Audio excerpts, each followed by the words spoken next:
Hello, I'm Julia Cordova. Thank you so much for subscribing to my YouTube channel and liking my videos. I really appreciate it. I have had some technical difficulties, and so this is the fourth time that I'm recording this.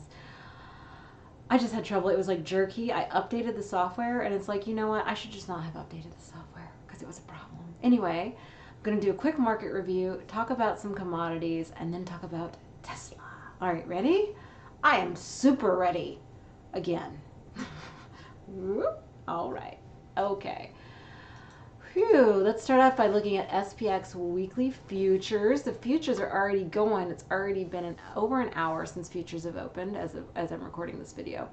So, well, what I want to talk about first is we've had this long-term or long-time upward trend line that we had been flirting with above, below, above, and when we broke way above it, back tested it 2 weeks ago, started last week right on it, and then had what looks like a very bullish engulfing candle that happened last week. So from a pure price action perspective, I don't have any lines above here. I could probably create some if I really wanted to, but I haven't changed this chart in ages.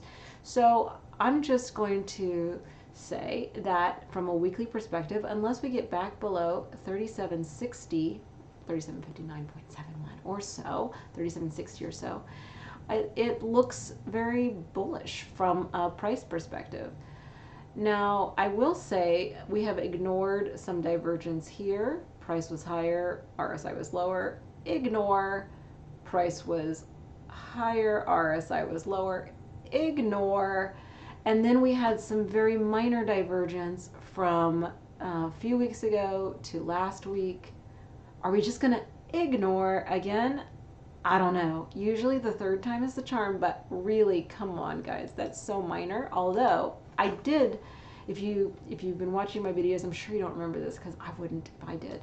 But I had this top line drawn in, and in one of my previous 4 attempts at doing this video, I took this line, I cloned it, I used the same slopes over and over again, and look how well it matched up. So I put it here at this sub peak because I was like, well, what's a resistance below the resistance?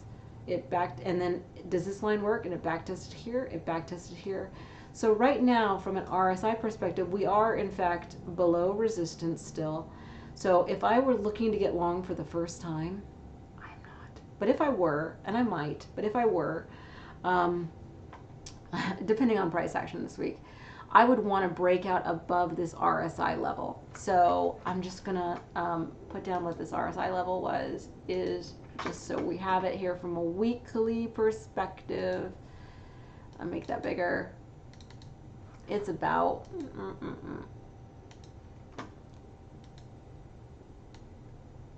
let's see, if the RSI gets above 67.45 or so, then that will be an RSI breakout in addition to the price breakout.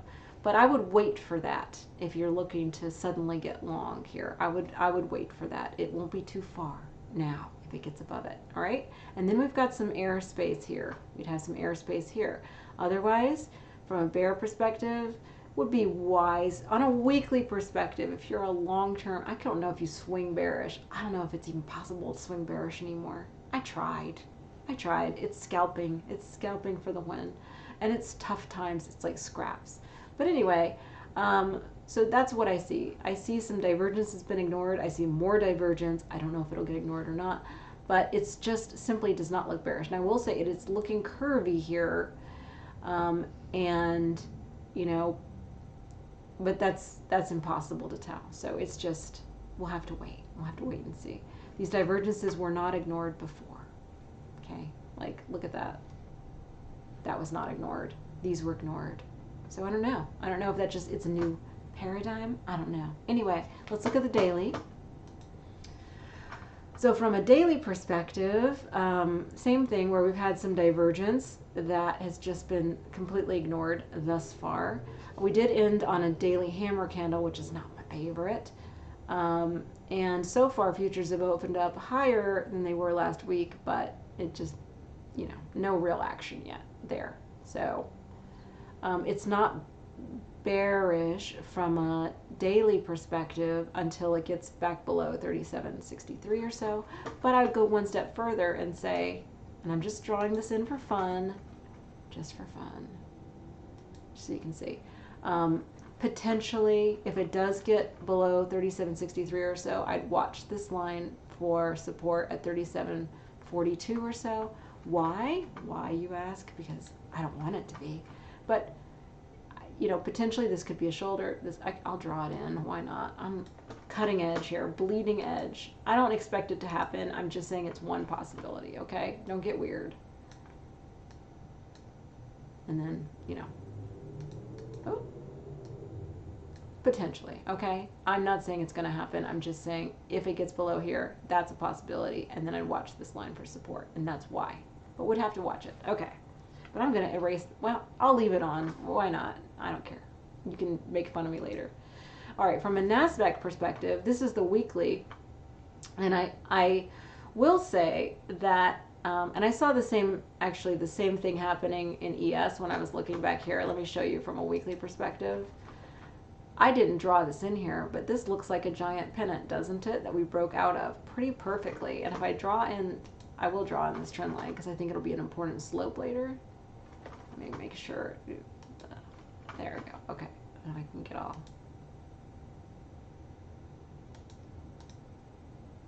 So yeah, so it looks like the same thing here, right? There was a triangle we broke out of, but look at this freaking measured move, guys. Look at the measured move. We could potentially, I could see why after a pullback, people are saying that we would shoot the F higher, technically. Now I understand. I didn't understand before. I pointed out this bull flag a long time ago, even though I didn't draw it in, but I did not point out this pennant. I didn't see it. This was really the first time I saw it today when I was looking at it.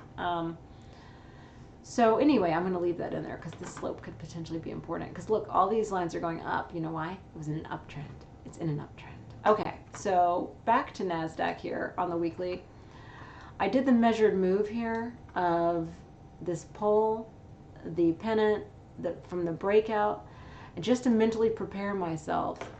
This looks like it has a measured move on the weekly of 17,794 or 17,800 or so. Ew, gross, I know. But you have to be prepared for all scenarios. There is some serious divergence here that's been completely ignored. So I don't know if this will happen or not. Measured moves don't always happen.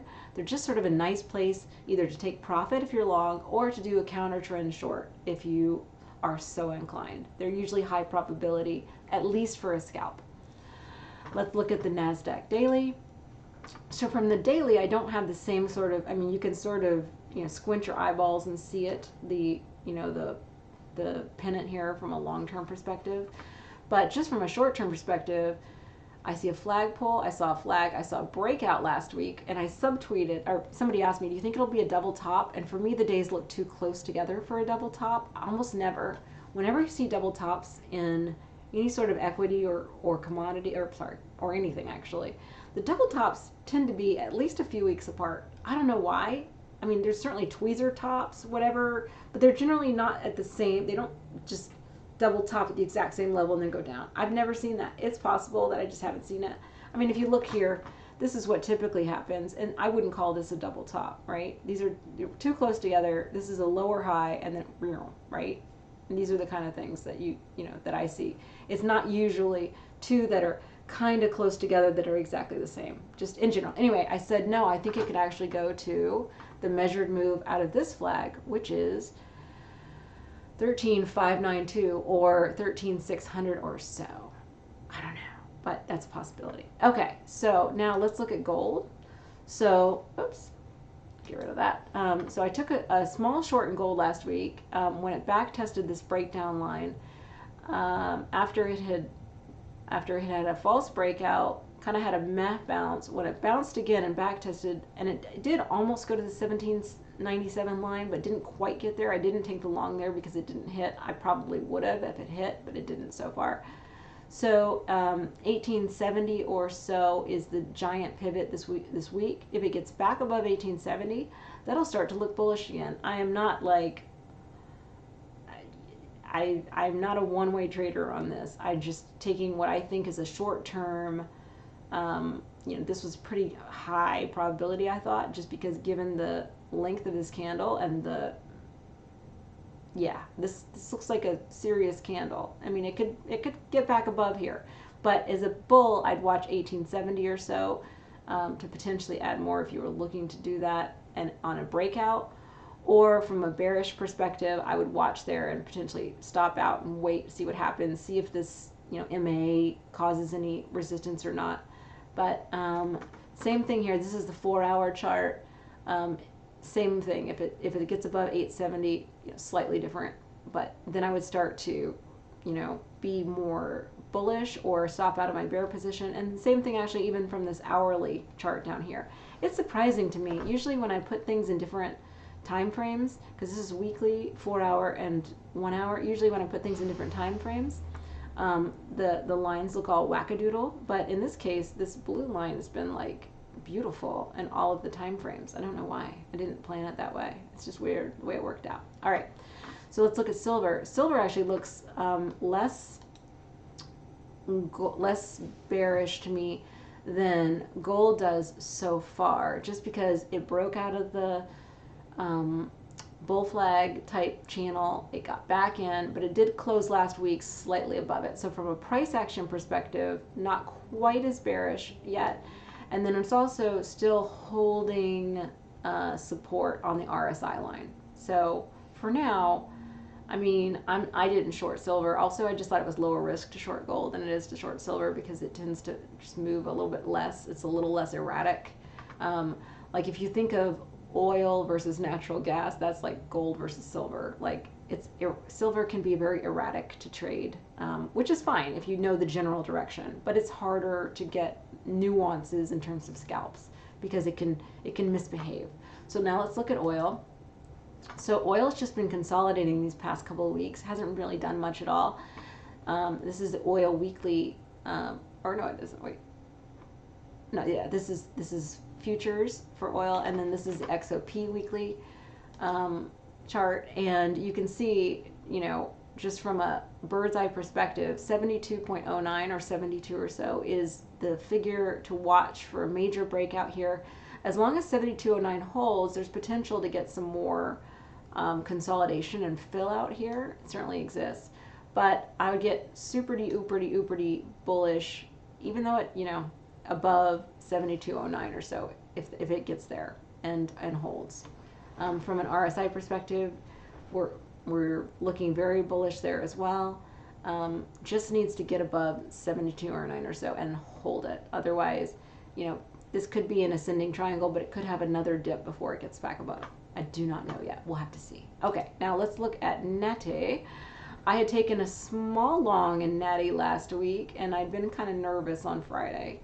Well, I was nervous Thursday. I was nervous because Natty does just bizarre things. So far in the futures market, it's gapped up here. But what I'm looking for, potentially, I don't know if it'll happen, is this kind of inverse head and shoulders thing. So the small key, the one that I was looking for it to get above, if it, and gapped up here, but if it hadn't gapped up, I was looking for it to first get back above this dotted line, and then the small key here, and then the big key I put at potentially what the neckline is, which is 2.81. So if it, first I'm looking for it to hold 2.489. I don't want it to fill this gap this week. That would, I mean, if it did, fine. It's still bullish looking, but I want it to go straight. Obviously, I'm long. I want it to go straight up. Like, what? It wouldn't be actually. What I'm saying is it's not going to be bearish until it gets below, until it closes below this dotted line again. And if it does, then that's a problem. But otherwise, I think potentially it's quite bullish looking to me. I know it doesn't seem that way to normal people, but I've never been accused of being normal. Let's look at Joe, which is coffee. So I drew this in just freehand in one of the 4 attempts. I think it's just doing a diamond consolidation. Obviously, this is not a perfect diamond. It looks like I have the shakes. I don't, but I'm almost an alcohol withdrawal. What time is it? No, I'm just kidding. No, so it's, this is annoying. I was trying to figure out what kind of consolidation pattern this is, and it's just annoying consolidation pattern. It's just You know, I thought this 2 weeks ago was very bullish looking. It was one of those, you know, wow, okay, we're going to get somewhere. And then it just, you know, last week got below this 36.66 again. It got below my, you know, my red line again of like whether it's awesome or not. And I'm just going to say, because it's in a diamond pattern, I'm not going to get really freaked out by the price action unless it gets below 35.2 or so. It's fine otherwise. It's just consolidating for a bigger move in one direction. Oh, I don't know. Who knows? Okay. And finally, let's look at Tesla. So Tesla, again, you know, you asked about measured moves and how somebody asked about how measured moves and how I figured them out. Like if you look at this from a long-term perspective, this is a pull, this is a big pennant, this is the measured move from the breakout of that pennant, which was right here. This other measured move was another breakout from here. So I'm just doing the bigger moves now. Once it gets past one measured move, I do the next measured move. So this measured move was 858.78. I took another short there. I mistimed the short because the last short I took here, we went down 10% immediately, and I was like, repeat? Can we do it? Can we do it? Alas, we did not. Now it's just consolidating in a pennant, and I confess this pennant may change as the consolidation, you know, gets more and more here. This I mean, it's a moving target. It's not a good time to get into a trade right now unless you have a strong feeling about it, because it just will probably consolidate for a little bit of time, unless it gets above 868.41 or so. Then it's got some ability, I think, to move more up. Gross, but it's possible. It's possible.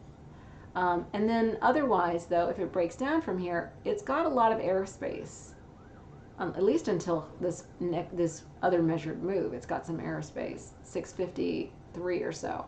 So I'd be looking for either a pullback upon earnings or whatever target or whatever breakdown there is. I'd be looking for either 653 or so, or I don't know, the moon. But that's it. Okay, thank you. I hope I was helpful to you. I really very much appreciate you tuning in, and I will see you on the interwebs. I wish you a wonderful week of trading, and okay, that's it.